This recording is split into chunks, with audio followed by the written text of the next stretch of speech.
सभी सब्सक्राइबर का स्वागत है ऑनलाइन क्लासेस में। और आप लोग वीडियो देख रहे होंगे और लाभान्वित भी हो रहे होंगे, और कोशिश करें कि जो बाकी आपके मित्र हो उनसे भी सब्सक्राइब कराएं। तो आज हम एक ऐसे टॉपिक पर बात करेंगे जो दूसरी एग्जाम्स में बीएससी और एमएससी के साथ साथ जो कॉम्पिटिटिव एग्जाम्स हैं, वो चाहे नीट हो, बीबीएससी हो, एसएससी हो, यूपीएससी हो, टीसीएस के एग्जाम्स हो, तो उसमें ये टॉपिक पूछा जाता है और इससे एक नंबर के बहुत सारे मार्क्स के क्वेश्चन भी बहुत सारे आते हैं। तो ये लगभग किसी एक केवल बॉटनी के स्टूडेंट्स के लिए नहीं, दूसरे भी छात्रों के लिए बहुत ही यूजफुल टॉपिक है। आज के टॉपिक का नाम है bit lines and Ramsar convention.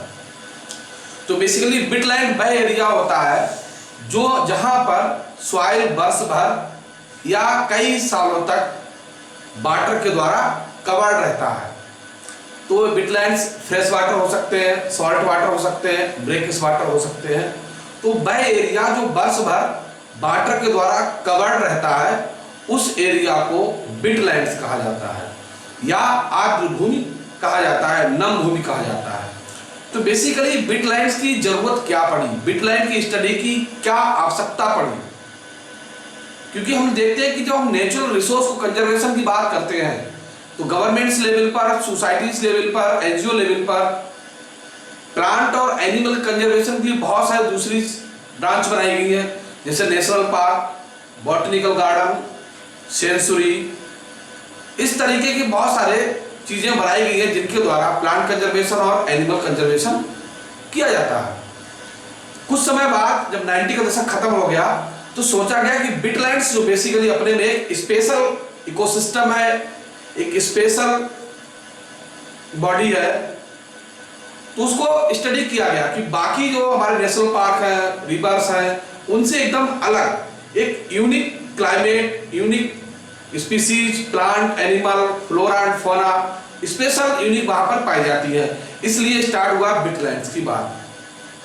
तो बिटलैंड्स में क्या होता है कि सबसे पहले हम बात करते हैं कि जो एरिया वर्ष भर पानी से कवर्ड रहता है, अब वो 1 साल हो सकता है, 2 साल हो सकते हैं, कई सालों तक जो एरिया कवर्ड रहता है तो उस एरिया को हम बिटलैंड्स कहते हैं। अब उस एरिया में क्या होता है कि उस एरिया में जो प्लांट पाए जाते हैं वो स्पेसिफिक होते हैं, जो एनिमल्स होते हैं वो स्पेसिफिक होते हैं, जो इंसेक्ट होते हैं वो स्पेसिफिक होते हैं, जो फिशेज होती हैं वो स्पेसिफिक होते हैं, और उनके अंदर जो प्लांट पाए जाते हैं वो स्पेसिफिक होते हैं। अगर वास्तव में देखा जाए तो बिटलैंड्स वह एरिया है, वह बॉडी है जो एक्वेटिक और टेरेस्ट्रियल प्लांट के बीच की एक स्टेज है, ट्रांजिशनल स्टेज है, जिसे हम बिटलैंड कहते हैं। तो बिटलैंड बेसिकली क्या है, जहां पर बिटलैंड्स होता है जिस एरिया में, वह पूरी उस एरिया वो वाटर से रिचार्ज रहती है, वहां का वाटर लेवल सॉइल के बराबर होता है। आसपास जो पेड़ पाए जाते हैं वहां पर बहुत सारी साइकिलें चलती है, रिसाइकलिंग से बेटर होता है, चाहे वो नाइट्रोजन साइकिल हो, चाहे वाटर साइकिल हो, कई तरह की साइकिल चलती है, डिकम्पोजिशन होता है, और उस वाटर बॉडी के आसपास nitrogenous, phosphorus, carbonate, calcium, potassium और बहुत सारी जो न्यूट्रिटिव साइकिल्स है वो भी कंप्लीट होती है, उसके अंदर रहती हैं। वह एक विशेष प्रकार की, क्योंकि साल भर वहाँ वाटर रहता है। तो बेसिकली अगर देखा जाए बिटलैंड की स्टडी हम करें तो बिटलैंड अगर देखें कि हम जो ट्रॉपिक से जब ड्राई लैंड की ओर जाते हैं तो उनका नंबर बढ़ता है, जो एग्जिट होने नंबर है वो बिटलैंड का जो है वो हाई एल्टीट्यूड से ड्राई की तरफ बढ़ता है। अब बिटलैंड्स में बेसिकली क्या होता है कि वाटर रहता है, साल भर रहता है। तो बिटलैंड क्या हो सकते हैं, तालाब हो सकते हैं, कोई झील हो सकती है, हमारा राइस फील्ड हो सकता है, या छोटे मोटे और तालाब हो सकते हैं जहाँ पर पानी सीजनल रह सकता है, 1 साल रह सकता है, कई सालों तक रह सकता है। ये सभी चीजें बिटलैंड के अंतर्गत आती है। दूसरा, अब बिटलैंड जब बस पानी रहेगा तो उसमें क्या होता है, वाटर की क्वालिटी, तो उसमें वाटर जो उसका सॉल्टी हो जाता है, क्योंकि अंदर का सॉल्ट सब डिजॉल्व होकर वाटर के साथ आ जाता है। वाटर के साथ आने पर क्या होता है कि जो हमारा पानी का पीएच वैल्यू है वो चेंज हो जाती है, थोड़ा एसिडिक नेचर का वाटर होता है हमारा। अब एसिडिक नेचर के साथ साथ उसके अंदर केमिकल कंपोनेंट होते हैं, उसके अंदर पोटेशियम और जो चीज होती है जो प्लांट न्यूट्रिशन प्रदान करते हैं। तो वहाँ जो प्लांट ग्रो करते हैं वो भी स्पेसिफिक होते हैं, जिसमें कैल्शियम, पोटेशियम की आवश्यकता ज्यादा उसके अंदर, और फिर उस प्लांट पर डिपेंड रहने वाले चाहे हमारे एक्वेटिक एनिमल्स हो, बर्ड्स हो, क्रोकोडाइल्स हो, एम्फीबियंस, हमारा फ्रॉग हो, चाहे दूसरे। उसके बाद आसपास जो फॉरेस्ट टेरेस्ट्रियल प्लांट आसपास ग्रो करते हैं वो भी यूनिक स्पेसिफिक होते हैं क्योंकि उन्हें बस भर वाटर की जरूरत नहीं पड़ती।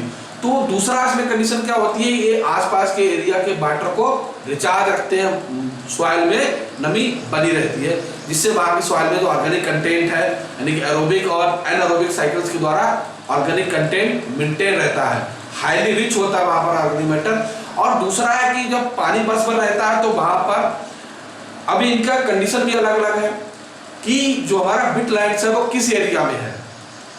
जैसे इंडिया में कई सारे मौसम होते हैं, गर्मी में गर्मी होगी, बाढ़ रहेगा, वहाँ पर ठंड में कोल्ड हो जाएगा। उसी तरीके से अगर कोई दूसरे एरिया में है किस तरीके का, लेकिन वहाँ पर क्लाइमेट का जो टेम्परेचर है वो बहुत ज़्यादा वेरिएशन नहीं होता है, तो वहाँ पर स्पेसिफिक एनिमल्स और बर्ड्स भी आते हैं। तो इसीलिए क्योंकि वहाँ पर जो हमारा क्लाइमेट है, जो का इकोसिस्टम है वो यूनिक होता है, so flora and fauna unique type के होते हैं, वहाँ बर्ड्स भी यूनिक होती है। तो इस यूनिसिटी के कारण ही हमने विटलैंड की स्टडी स्टार्ट की। तो अगर आप देखेंगे आसपास एरिया में बहुत सारे विटलैंड्स हमें मिल जाएंगे। इंडिया में अगर आप देखें तो इंडिया में अस्तावाली केरला में है, भितरकनिका उड़ीसा में है, भोज विटलैंड्स हमारा एमपी में है, चिल्का लेक उड़ीसा में है, केवलादेव नेशनल राजस्थान में है, सामर लेक राजस्थान में है, और बुलर लेक जम्मू एंड कश्मीर में है, रेणुका हिमाचल प्रदेश में है, और भीमबंधकौल जो है हमारा केरला में है। तो ये कुछ विटलैंड्स हैं, बहुत सारे विटलैंड्स हैं इंडिया में, लेकिन कुछ विशेष विटलैंड्स हैं जिनकी स्थापना की गई। तो विटलैंड्स कुछ नेचुरल होते हैं और कुछ जो है वो मैन मेड होते हैं, जिनको बनाया जाता है। तो हम बात करें इसमें बहुत सारे विटलैंड्स जो है वो बेसिकली कैसे हैं, नेचुरल है, नेचुरल जिन पे बने हैं।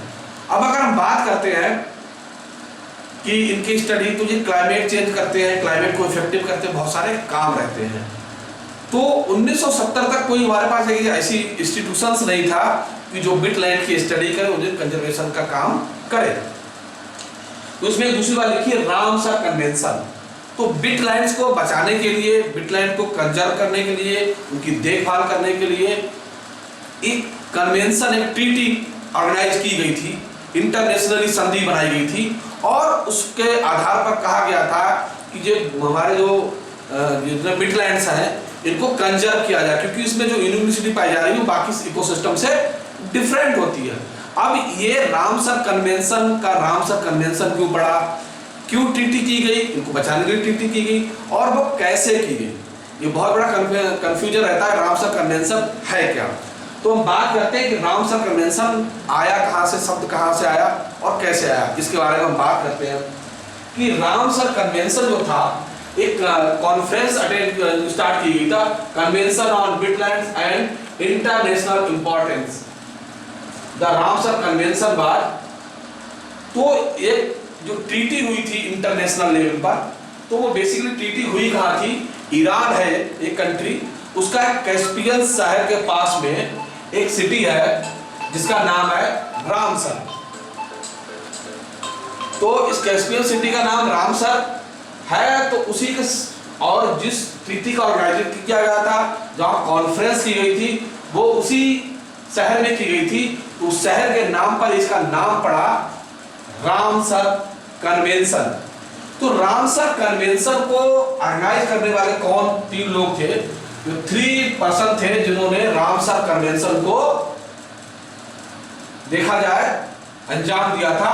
उनमें थे इस्कंदर फिरोज, ये जो थे उस समय ईरान के फार्मर एनवायरमेंटल मिनिस्टर थे, और दूसरे थे हमारे डॉक्टर लुक हॉफमैन, ये फ्रांस से थे, ये भी रिसर्च करते थे, एनवायरमेंटल रिसर्च करते थे, और तीसरे थे डॉक्टर जेफरी मैथ्यूज, ये विटलैंड ट्रस्ट स्लैंब्रिज से थे और ये स्टडी करते थे। इन तीनों लोगों ने रामसर कन्वेंशन को बनाया, ऑर्गेनाइज किया, और यहीं से फंडिंग भी हुई, और इसको 1971 में 2 फरवरी 1971 में इसको ऑर्गेनाइज किया गया, और इसमें बहुत सारे देशों ने शामिल हुए, और वहां ये डिसाइड किया गया जो विटलैंड्स हैं बेसिकली वो यूनिसिटी रखते हैं और हमारे क्लाइमेट के लिए, हमारे नेचर के लिए बहुत इंपॉर्टेंट रोल प्ले करते हैं। तो इंपॉर्टेंट रोल किस तरीके से प्ले करते हैं, जैसे जहां विटलैंड्स होते हैं, तो एक तो जो फ्लड एरिया है, अगर वहां विटलैंड्स है तो फ्लड को रोकने का काम करेंगे, दूसरा वाटर कंजर्वेशन का काम करेंगे, तीसरा सॉइल कंजर्वेशन का काम करेंगे, जो सॉइल कटाव हो रहा है उसको रोकेंगे। तीसरा रिफॉरेस्टेशन में हेल्प करेंगे, और बहुत सारी जो animal flora and fauna species है उसको कंजर्वेशन में हेल्प करते हैं। वाटर रिचार्जिंग, यानी कि सॉइल को वाटर टेबल को रिचार्ज करने का काम करते हैं, और जो हमारा पॉल्यूशन है वाटर का उसको भी काम, उसमें भी हेल्पफुल होते हैं। तो इनको बड़ा इंपॉर्टेंट था, इसलिए आप इनको करा गया। अब इसका वाइज यूज क्या होगा, तो इस तरह के बहुत सारे यूज बताए गए, और इसको लेकर रामसर कन्वेंशन में क्या हुआ कि इंटरनेशनल लेवल पर एक नेटवर्क बनाया गया, और बताया गया कि हर कंट्री जो है अपने यहाँ जो उसके यहाँ वेटलैंड्स हैं उनकी सूचना देगा, और जो सूचना होगी मॉन्ट्रियल बॉक्स वहाँ बनाया गया जिसमें हर सूचना दर्ज रहती है रामसर कन्वेंशन से रिलेटेड, और वो वहाँ पर अपने यहाँ जितने भी वेटलैंड्स हैं उनकी इंफॉर्मेशन देगा रामसर को।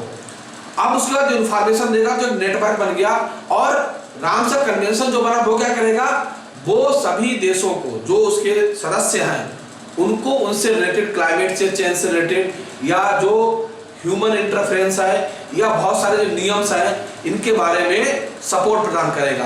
तो उसमें टेक्निकल सपोर्ट होगा, फंडिंग सपोर्ट होगा, इन्वायरमेंटल सपोर्ट होगा, क्लाइमेट चेंज से रिलेटेड होगा, एजुकेशनल होगा, बहुत सारे सपोर्ट रामसर कन्वेंशन के द्वारा उन कंट्री को दिए जाएंगे।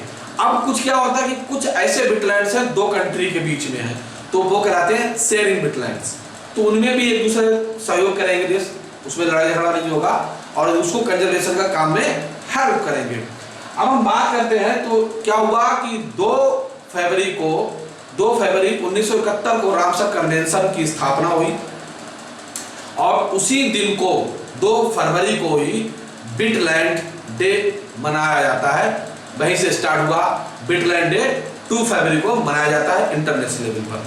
तो हम एक संक्षिप्त बात करते हैं कि इसकी स्थापना जो हुई 2 फरवरी 1971 को हुई, रामसर ईरान में हुई, और जो ये रामसर कन्वेंशन था इसके जो नियम थे, जो एक्ट थे, वो 21 दिसंबर 1975 से इफेक्टिव हुए, और इसमें अभी तक 171 कंट्री जो पार्टिसिपेट है, पार्टीज हैं, और इसका जो डायरेक्टर जनरल होता है वो यूनेस्को होता है, और इसमें लैंग्वेज जो है, जो इसकी जो नियम्स है, रूल्स ऑफ रेगुलेशन है, वो इंग्लिश, फ्रेंच, स्पेनिश और पर्शियन लैंग्वेज में दिए गए हैं। अब हम बात करते हैं कि उन्होंने बनाया, इसको बनाया, फिर इंटरनेशनल लोगो रखा। तो सबसे पहला जो बना था, जो इसके अंतर्गत आया था, वो ऑस्ट्रेलिया का वेटलैंड्स आया था। इंडिया में 2 वेटलैंड्स थे जो सबसे पहले रजिस्टर्ड किए गए, एक केवलादेव और दूसरा हमारा था चिल्का लेक। इन 2 को सबसे पहले अक्टूबर 1981 में रामसर कन्वेंशन में रजिस्टर्ड किया गया, और इंडिया ने 2 फरवरी 1982 को रामसर को ज्वाइन किया, रजिस्टर्ड करवाया अपने को।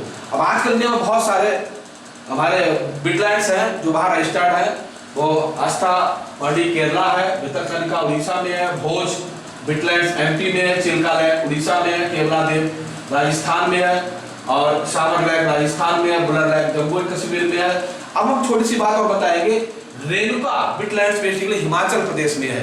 ये इंडिया का सबसे छोटा वेटलैंड्स है, स्मॉलेस्ट वेटलैंड्स ऑफ इंडिया। और भीमबंदरा के कोल, तो ये जो है भीमबंदरा कोल वेटलैंड्स बेसिकली केरला में स्थित है, ये इंडिया का सबसे लार्जेस्ट वेटलैंड है।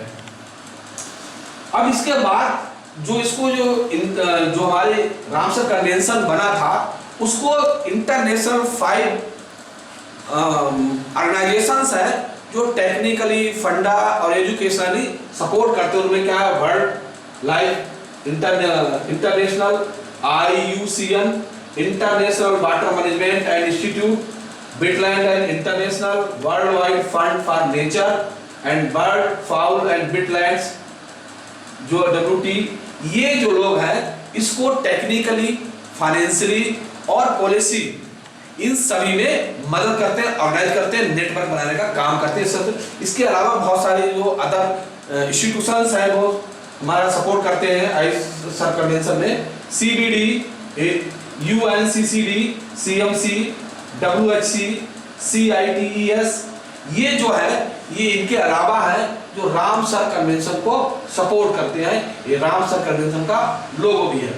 तो रामसर कन्वेंशन जो था वो बेसिकली बनाया गया था जो हमारा यूनिक क्लाइमेट, यूनिक इकोसिस्टम है, बिटलैंड को कंजर्व करने के लिए बनाया गया था।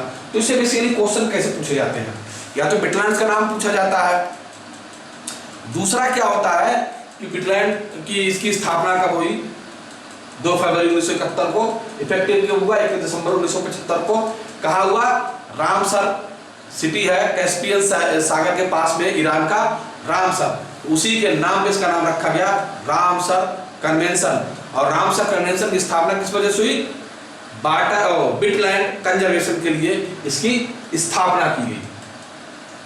और इसमें 5 बॉडीज है जो सपोर्ट करती है इसको, इसके अलावा दूसरी बॉडी सपोर्ट करती है। तो ये जो हमारा है जो मेन काम है वो ये है रामसर कन्वेंशन का, बिटलैंड्स को कंजर्व कैसे किया जाए, इससे रिलेटेड जुड़ी हुई पॉलिसी जो है ये बनाने का काम करता है समय समय पर, और उनको निर्देशित करता है सरकारों को, या जो इसकी पार्टीज है, जो कंट्रीज में पार्टिसिपेट हैं, उसको निर्देशित करते हैं।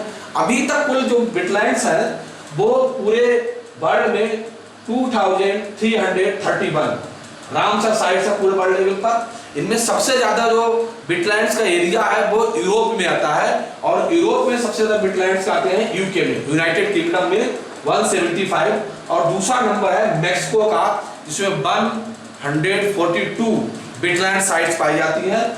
इसके अलावा बोल्विया एक जगह है जो पूरे वर्ल्ड में लार्जेस्ट बिटलैंड एरिया को कवर करने का काम करता है। बोल्विया, इसका एरिया है 14,000 किलोमीटर स्क्वायर, इतने एरिया को ये कवर करता है। तो ये वर्ल्ड का सबसे लार्जेस्ट बिटलैंड्स है।